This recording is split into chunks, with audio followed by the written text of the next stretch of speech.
তোমরা কাসিম খাও? কয় হয় আমরা সবাই কাসিম খাই। এটা কইছে কারা? ওই উত্তরপাড়া মোল্লা সব কইছে যে কাসিম খাওয়া যায়। কাসিম খাওয়া কয় তাহলে মোল্লা সাহেবের কাছে নিয়ে যাও। আমারে মোল্লা সাহেবের কাছে নিয়ে গেছে। মোল্লা সাহেবকে জিজ্ঞাসা করছে কাসিম খাওয়া যায় এটা কোন কিতাবে পাইছো? কয় কিতাব আছে আমার কাছে। বাড়িতে যায় দৌড়ে কিতাব নিয়ে বাইর কইরা দেখাইয়া দিছে যে এই যে দেখুন কাসিম কচ্ছপ খানা যায়। হ্যাঁ, বা কচ্ছপ খানা যায় উর্দুতে কিতাব লেখা। ওই বিজ্ঞাপনের সম্বন্ধে যেমন সব পৃষ্ঠা একটা উপরে একটা বসছেন, নিচের পৃষ্ঠা উল্টায় দেখুন কি লেখা আছে। ওইখানে লেখা আছে কচ্ছপ খানা জায়েজ নিহি হ্যায়। কিছু মৌলবী আছে এক পৃষ্ঠা করে উল্টা, এক পৃষ্ঠা কইরা হেরা উল্টা পাল্টা কথা কয়। দ্বিতীয় পৃষ্ঠা পড়ে না, দ্বিতীয় পৃষ্ঠা পড়ার না কারণে উল্টা পাল্টা কথা হয়। আমি কোরআন হাদিস দিয়ে বুঝাই দেব এই নির্বাচন, এই ভোট কোন পৃষ্ঠার ভিতরে, কোন সূরার ভিতরে, কোন পড়ার ভিতরে আছে। আগে বুঝাইতে চাই, অবাস্তব একটা কথা বইলে ফেলাইছি। মানুষ মক্কা যায় হজ করে, আমার নেতা বাড়িতে বৈশাই হজ করে। এটা আপনাকে বোঝন না কোনা? মানুষের প্রবাদ বাক্য কয় না যে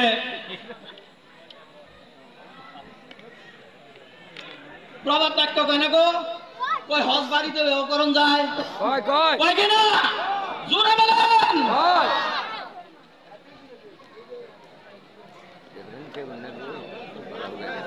আমার নেতা ঘরে বৈশা কেমে হজ করেন আপনারা শুনেন।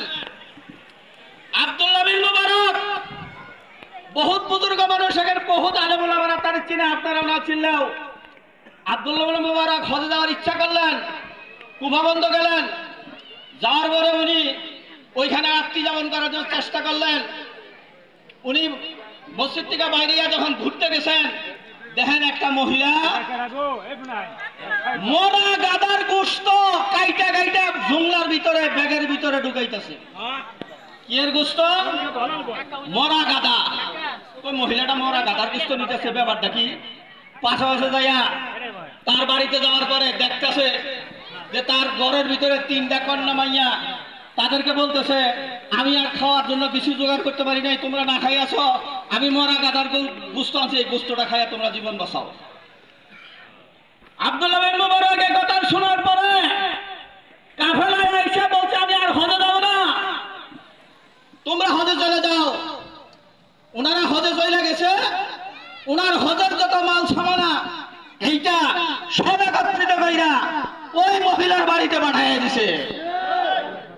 মহিলার বাড়িতে যখন পাঠিয়ে দিছে, উনি খালি একটা বাড়ি ফিরে আসছে, আল্লাহ তাআলা ওনার শুরুতে একজন ফেরেশতা বানাইয়া হজ করাইয়া দিছে। শুধু হজ করাই দেয় নাই, যারা সাথে গেছিল তারা বলছে আপনি আমাদের আগে এই বলছেন, কারণ আমি তো হজ যাই নাই। মানে আপনারা আমরা তওয়াফ করতে দেখছি, কঙ্কর ঢালাইতে দেখছি, শয়তানের পাথর মারতে দেখছি, বাইতুল্লাহ জিয়ারত করতে দেখছি, মদিনায় আপনারা রাসূলের রওজা জিয়ারত করতেছি। আর আমরা কোনটা হজ করি নাই, আমগর হাতে ঠাট্টা করেন। উনি রাতে 2 রাকাত নামাজ পড়ে ঘুমায় গেছে। আল্লাহ আমি বুঝতেছি না কি হইছে। উনি আল্লাহর মাধ্যমে জানতে পারছেন, আল্লাহ বলছেন যে তোমার এই কাজটা আমি পছন্দ করছি, যে একটা দুস্থ মহিলারে তুমি তানি সাহায্য করছো, এর কারণে তোমার ওই হজের টাকার বদলতে আমি তোমার শুরুতে ফেরেশতা বানাইয়া তোমার পক্ষের থেকে হজ করাই দিছি। তোমার এই কদর কারণে এই বছর যত মানুষ হজে গেছে সবার হজ আমি আল্লাহ কবুল করছি। আমার নেতা একটা দুস্থ মহিলা না, অনেক দুস্থ হইতে মহিলাদেরকে ঘর বানাইয়া দিতেছে। আপনারা বলেন মোল্লার মসজিদ বলতো আজাদ সাহেব আমার এটাই কারণে আমি গেছি, আজাদ সাহেবের যাই না জিজ্ঞেস করে দেখেন কেন গেছি। আপনারা গণ মোল্লার মসজিদ বলতো আজাদ সাহেব ইদানিং বহু মসজিদ বানায় দিতেছে। আজাদ সাহেব মসজিদ বানাই দেবো, আমরা মসজিদে ঢুকে যাবো, সবচেয়ে নিরাপত্তা জায়গা। একটা দুস্থ মহিলারে গোশত দেওয়ার খাদ্যের ব্যবস্থা করার কারণে যদি তারা তমর্তবা হয়, আমার আজাদ ভাই শত শত মহিলারে প্রত্যেক দিন সাহায্য করতেছে, তার হজ হবে না? তার হজ হবে না? সে করে। এই জন্য আমি এই কথা বলছি, আমার আমার নেতা ঘরে বৈশা প্রত্যেক দিন হজের সওয়াব কামাই করে। ইসলামের ভিতরে যত গুণ আছে, আজাদুল ইসলাম অর্থাৎ আসাদুল ইসলাম, ইসলামের বাদ সবচেয়ে বড় গুণ হলো গরিব দুঃখীদের সাহায্য করা। আর এই গুণ দরকার সব আমার নেতার ভিতরে বিদ্যমান আছে। এখন কথা হইল, বলবেন মোল্লা সাহেব আপনি বলছিলেন বোর্ডের কথা কোনো আছে, কোরআনে বোর্ডের কথা নাই। এক পৃষ্ঠার মৌলানা হইলে বোর্ডের খুঁজে পাওয়া যাবে না, 2 পৃষ্ঠার মৌলানা লাগবে। কয় নম্বর সূরা, কয় নম্বর পৃষ্ঠা, কয় নম্বর আয়াত আমি দাগায় কয়ে গেছি। এখানে যদি আলে মৌলানা থাকে না, এখানে আমার কথা বলা সকালে রাত্রে যায় ঘুষাবেন কোরআন শরীফ, দেখেন আমার কথা আছে কিনা। ওয়ামান ইয়াশফা শাফাআতান হাসানা ওয়ামান ইয়াশফা শাফাআতান সাইয়্যা। সূরা নিসা 4 নম্বর সূরা 85 নম্বর আয়াত। কয় নম্বর আয়াত? 85 নম্বর আয়াত। তাফসীরে মারিফুল কোরআনের 270 পৃষ্ঠা, 268 পৃষ্ঠা, 266 পৃষ্ঠা, এই 3 পৃষ্ঠা আতাইলে সব ভোট পাওয়া যাবে। এই ভোটটা কাকে দিতে হবে?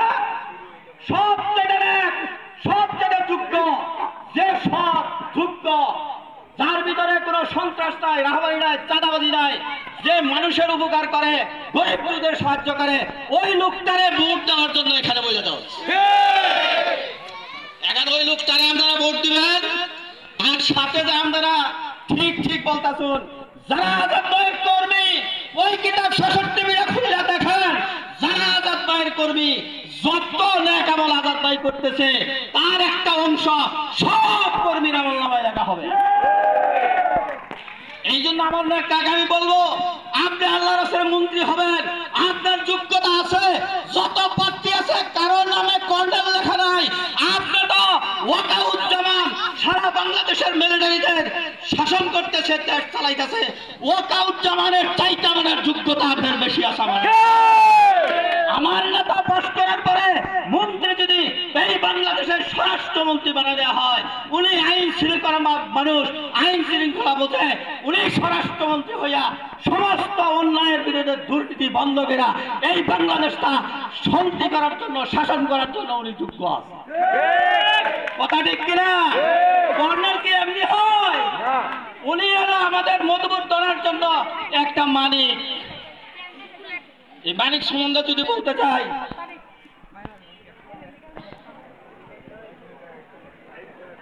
আমার 3 মিনিট বেশি হয়ে গেছে, এই জন্য আপনাদের কাছে ক্ষমা প্রার্থী। সবচেয়ে খুশি হয়েছি আমার মা বোনেরা। একটা দুইটা কথা মানিক সম্বন্ধে আরেকদিন বুঝানো। আমার মা বোনেরা আমার নেতার দিকে এভাবে তাকাইছে, মনে হইতেছে এই মা বোনের ছেলে আমার নেতা। চাতক পাখির মতো আমার মা বোনেরা কারো ভাই হিসাবে, কারো চাচা হিসাবে, কারো ছেলে হিসাবে সব মা বোনেরা দেখেন আমার নেতার দিকে তাকায় রয়েছে। খালি তাকায় রয়েছে, ভোট দেব না? ভোট না দিলে এখানে আসছে। আমরা চাই সারা ধনবাড়ি ধরে এখানে আপনারা বিজয়ের মালা দিচ্ছেন আমার নেতাকে, এখান থেকে আমরা বিজয়ের নিশান উড়াইতে চাই। এই বিদ্যার থেকে বিজয়ের নিশান উঠবে আমার নেতার।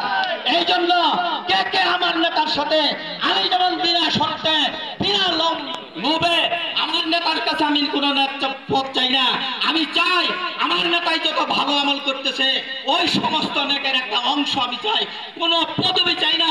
আমার গ্রামে আমার 5টা পদ আছে, গ্রাম উপজেলার গ্রাম কমিটির আমি প্রধান উপদেষ্টা, আমার গ্রামে একটা মসজিদ এটা সভাপতি আমি, গুরুস্থানের সব সেক্রেটারি আমি, মাদ্রাসার পরিচালক আমি। আমার আর পদ লাগবে না, আমি নেতার কাছে চাই আমার আর পদ লাগবে না। আমি আল্লাহর হস্তে আপনার একটা সৎ মানুষ এই ধনবাড়ি মধুপুরে বিজয়ী করার জন্য আমার জান মাল যা লাগে আমি খরচ করতে তৈরি আছি। আপনারা আমার নেতার সাথে মা বোনেরা সহ কে থাকবেন হাত তোলেন। নারায়ণ তাকবীর, নারায়ণ তাকবীর। আমি আমার কথা এখানে শেষ করলাম, কারণ আমার পরে অনেক বড় বড় বক্তা আছে। 3 মিনিট আমি বেশি বলে বলাইছি। আর শেষ কথা বলি, আমি মরহুম জিয়াউর রহমান ওনার রুহের মাগফিরাত কামনা করি। আগামী দিনে তারেক রহমানকে প্রধানমন্ত্রী হিসাবে দেখতে চাই, নেতাকে আমি স্বরাষ্ট্রমন্ত্রী হিসাবে দেখতে চাই। এই বলে আমার তারেক রহমানের দীর্ঘায়ু কামনা করে, জিয়াউর রহমানের রুহের মাগফিরাত কামনা করে আমার বক্তব্য শেষ করি। বাংলাদেশ জিন্দাবাদ, জাতীয়তাবাদী জিন্দাবাদ, আমার নেতা জিন্দাবাদ। আসসালামু আলাইকুম রহমতুল্লাহ।